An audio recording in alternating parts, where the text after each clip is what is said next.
Sir. जय हिंद बच्चों। इस समय आप लोग महामना इंस्टीट्यूट के यूट्यूब चैनल से जुड़े हुए हैं और इस चैनल में मैं आप सबका स्वागत करता हूं।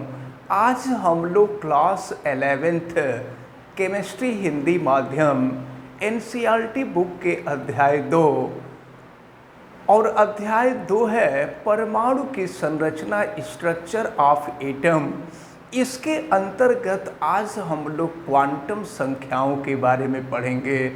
तो सबसे पहले हम लोग क्वांटम संख्याओं की डिफिनीशन देखें कि क्वांटम संख्याएं किसे कहते हैं। देखें, वे संख्याएं जो एक परमाणु में उपस्थित विभिन्न परमाणु ऑर्बिटलों, पिछले वीडियो में आपको हमने बताया था कि ऑर्बिटल 4 प्रकार का होता है, S orbital, P orbital, D orbital और एफ ऑर्बिटल।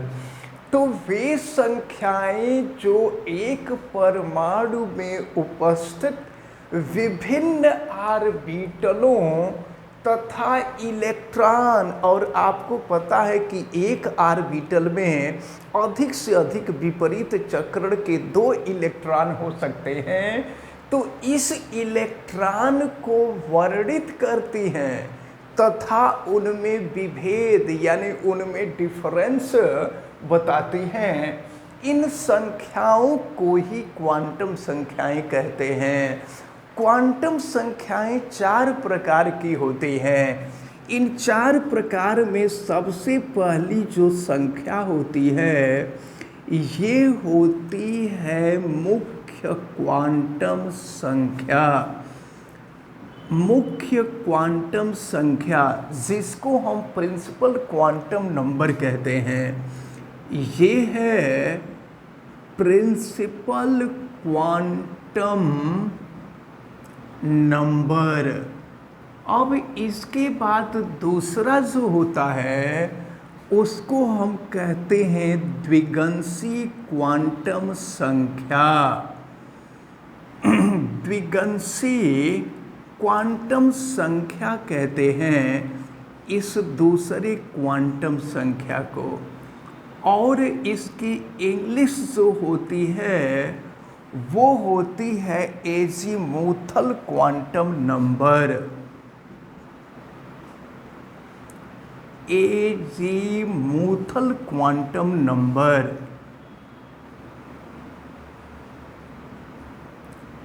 Quantum number.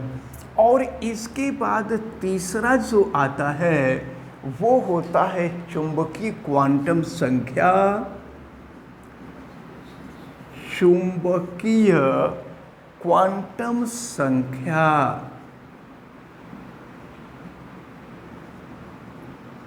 चुंबकीय क्वांटम संख्या, इसको हम लोग मैग्नेटिक क्वांटम नंबर कहते हैं। Magnetic quantum number. Magnetic quantum number. और चौथा जो होता है ये चक्रण क्वांटम संख्या होती है। चक्रण क्वांटम संख्या जिसको हम कहते हैं स्पिन क्वांटम नंबर। तो चलें जरा ध्यान पूर्वक देखें। हम आपको बताने जा रहे हैं कि सबसे पहले हम आपको बताएंगे मुख्य क्वांटम संख्या के बारे में कि मुख्य क्वांटम संख्या क्या होती है। देखें, मुख्य क्वांटम संख्या को स्मॉल n से प्रदर्शित किया जाता है। मुख्य क्वांटम संख्या के बारे में हम आपको बता रहे हैं।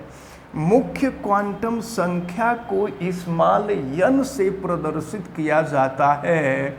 यह किसी तत्व के परमाणु के कोश को कक्षा भी कहते हैं।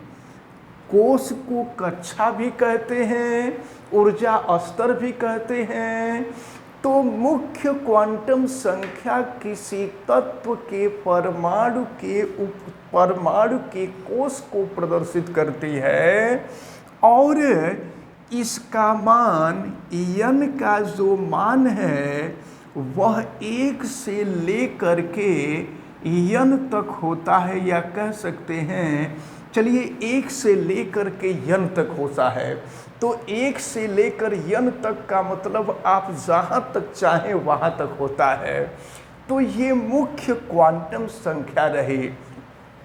इसके बाद हम लोग अध्ययन करेंगे द्विगंशी क्वांटम संख्या के। तो देखें, द्विगंशी क्वांटम संख्या यानी एजीमुथल क्वांटम नंबर, हम आपको बता दें कि एजीमुथल क्वांटम संख्या को हम सेकेंडरी क्वांटम नंबर भी कहते हैं, सब्सिडरी क्वांटम नंबर भी कहते हैं। तो ये इनके जो दूसरे नाम हैं, इनके दूसरे नामों को भी आपको अच्छी तरह से याद रखना होगा।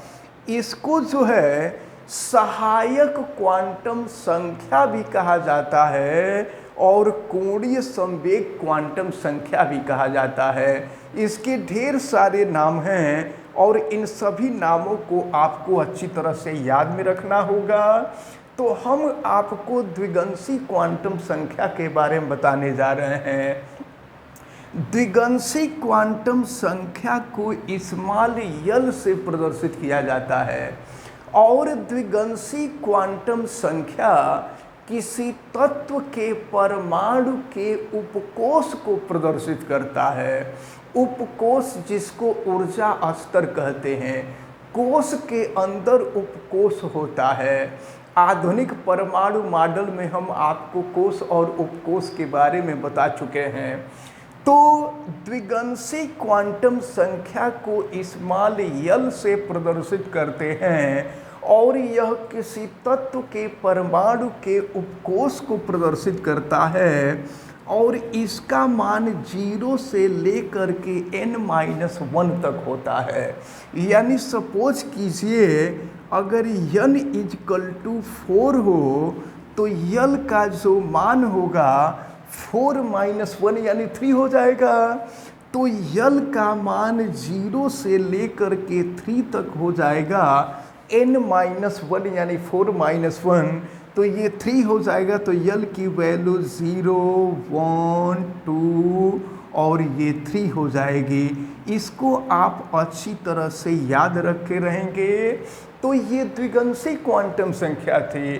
अब इसके बाद आती है चुंबकीय क्वांटम संख्या। अब चुंबकीय क्वांटम संख्या क्या है, इसको आप ध्यानपूर्वक समझें। चुंबकीय क्वांटम संख्या को हम स्मॉल m से प्रदर्शित करते हैं। यह किसी तत्व के परमाणु के कोष के उपकोष में उपस्थित ऑर्बिटल को प्रदर्शित करता है, या दूसरे शब्दों में कह सकते हैं यह किसी तत्व के परमाणु ऑर्बिटल को प्रदर्शित करता है और इसका मान -l से लेकर के +l तक होता है। तो इसके कहने का क्या मतलब हुआ, सपोज कीजिए अगर n की वैल्यू 4 हो तो m की जो वैल्यू होगी वो -4 से +4 तक होगी। तो -4 से +4 का मतलब क्या, -4, -3, -2, -1, 0, +1, +2, +3, +4। तो कुल मिला करके m का जो मान होता है, यहाँ पर देखें n = 4 नहीं बल्कि l = 4 के लिए, l = 4 के लिए m का जो मान होता है यह -l से लेकर +l तक होता है। और m यानी चुंबकीय क्वांटम संख्या जो टोटल संख्या होती है, चुंबकीय क्वांटम संख्याओं की कुल संख्या 2l + 1 के बराबर होती है। देखिए l का मान 4 था, तो अगर l के जगह पे हम 4 करें तो 2 × 4 8 हो जाएगा और 8 + 1 करेंगे तो 9 हो जाएगा। और ज़रा गिन के देखिए ये 9 हो रहा है कि नहीं हो रहा है। ये 1 2 3 4 5 6 7 8 9, तो यहाँ पर इसकी वैल्यू जो हो गई वो 9 हो गई। अब इसके बाद हम देखें तो अब आता है लास्ट चक्रण क्वांटम संख्या। चक्रण क्वांटम संख्या को हम स्मॉल n से प्रदर्शित करते हैं। यह इलेक्ट्रॉन के चक्रण को प्रदर्शित करता है। यह किसी तत्व के परमाणु ऑर्बिटल में उपस्थित इलेक्ट्रॉनों के चक्रण को प्रदर्शित करता है। और आपको पता है कि इलेक्ट्रॉन हमेशा युग्म के रूप में होता है। तो अब देखें n का मान सदैव ±½ होता है, यानी चक्रण क्वांटम संख्या का मान कभी चेंज नहीं होता है। इसका मान हमेशा ±½ होता है। जब इलेक्ट्रॉन दक्षिणावर्ती चक्कर काट रहा होता है तो उस समय n की वैल्यू जो होती है +½ होती है। लेकिन अगर यही इलेक्ट्रॉन वामावर्त चक्कर काट रहा हो तो n की जो वैल्यू होती है वो -½ होती है। तो इन सबको अच्छी तरह से आप दिमाग में रखे रहेंगे। तो ये रही क्वांटम संख्याएं और क्वांटम संख्याओं के प्रकार। हमें उम्मीद है कि क्वांटम संख्याएं ये बहुत ही महत्वपूर्ण क्वांटम संख्या है। ये क्वांटम संख्याएं आपको बहुत अच्छी तरह से समझ में आई होंगी। आप वीडियो को लाइक ज़रूर कीजिएगा और अगर चैनल पे नए हैं तो चैनल को सब्सक्राइब भी कर लीजिएगा।